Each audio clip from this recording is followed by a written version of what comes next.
यहाँ पे एक सिंपल पेंडुलम है जिसकी लेंथ एल है, ठीक है, मास एम गिवन है, और क्वेश्चन कह रहा है कि इसको थीटा एंगल डिफ्लेक्ट करके छोड़ दिया, ठीक है।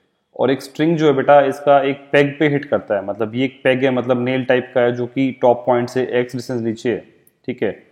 और बेटा ये थ्रेड इसमें अटक के आगे सर्कुलर पाथ मूव करता है, ठीक है।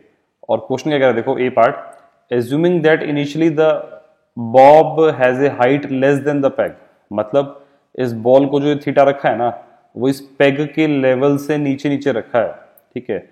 तो आपको ये प्रूव करना है कि ये थ्रेड पेग में टक करके उसी सेम हाइट तक राइज करेगा, ठीक है। बी पार्ट क्या कहता है कि अगर मान लो इस थीटा को तो आपने 90 कर दिया और इस एक्स को L/2 पुट कर दिया, आपको निकालना है कि मैक्सिमम हाइट क्या होगी बिफोर द स्ट्रिंग स्लैग्स, ठीक है। और लास्ट पॉइंट क्या कहता है, find the minimum value of x/L for which the Bob goes in A complete circle, ठीक है।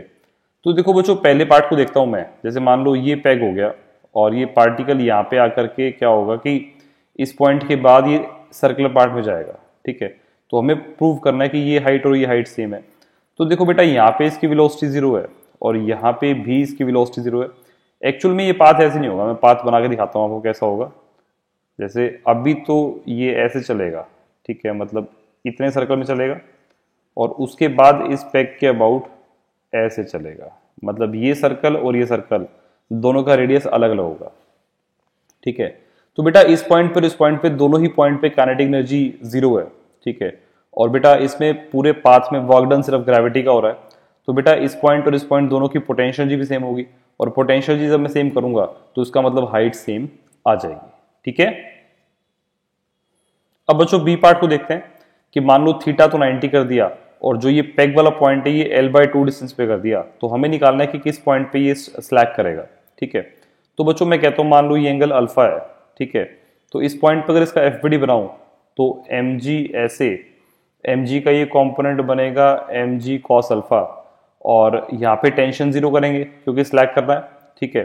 तो बेटा इसकी एक्सेलरेशन v² बाय L/2 हो जाएगी। तो ये तो बन गया मैंने सेंट्रीपिटल फोर्स के हिसाब से बनाया, और अगर आप बॉल के रेफरेंस फ्रेम से बनाओगे तो सेंट्रीफ्यूगल फोर्स इस तरीके से आएगा। यहाँ से इसको और इसको इक्वेट करो या फिर इसको और इसको रिलेट करें तो इक्वेशन जो बनेगी बेटा वो बन जाएगी mg cos alpha is equals to mv² by L/2, ठीक है। तो एक तो इक्वेशन ये आ गई। दूसरी बेटा बात हम क्या करेंगे, हम इसकी एनर्जी को रिलेट करेंगे, ठीक है। तो बेटा एनर्जी को रिलेट करने के लिए मुझे ए पॉइंट और सी पॉइंट को रिलेट करना है और उसके बीच में इस गैप को देखना है, ठीक है। तो ये गैप क्या बनेगा, L/2 minus L/2 cos alpha, ठीक है।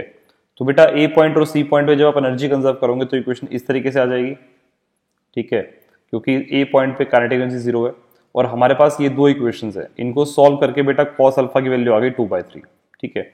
अब cos अल्फा 2/3 आ गया तो मुझे यहां से हाइट निकालनी है, तो यहां से हाइट के लिए मुझे ये हाइट निकालनी पड़ेगी और ये बनेगा L/2 cos अल्फा। तो यहां से सॉल्व करके देखो क्या बन गया, L/2 plus L/2 cos alpha, ठीक है। ये L/2 जो लिखा है पहले वाला ये बेसिकली ये हाइट हो गई और ये बन गई L/2 cos अल्फा। इसको सॉल्व करके इस तरीके से आंसर आ जाएगा, ठीक है। अब बच्चों हम सी पार्ट की बात करते हैं कि मान लो इस पार्टिकल को यहां से रिलीज किया तो कितने डिस्टेंस पे पेग है, मतलब एक्स वैल्यू क्या हो और या फिर x/L का रेशो क्या हो ताकि ये पार्टिकल कंप्लीट सर्कल फॉलो करे। तो बेटा इसको डायरेक्ट आप रिजल्ट्स भी सॉल्व कर सकते हो। जैसे मान लो ये लेंथ L थी, तो जब पार्टिकल यहाँ पे पहुंचेगा तो इसकी वेलोसिटी होगी √2gl, ठीक है। अब इस पेग के अबाउट बेटा पार्टिकल इतने रेडियस के सर्कल में घूमेगा, ठीक है। तो होगा क्या कि इस वेलोसिटी को √5gr होना पड़ेगा, क्योंकि हमने ये वर्टिकल सर्कुलर मोशन में देखा है कि रिजल्ट ऐसा होता है।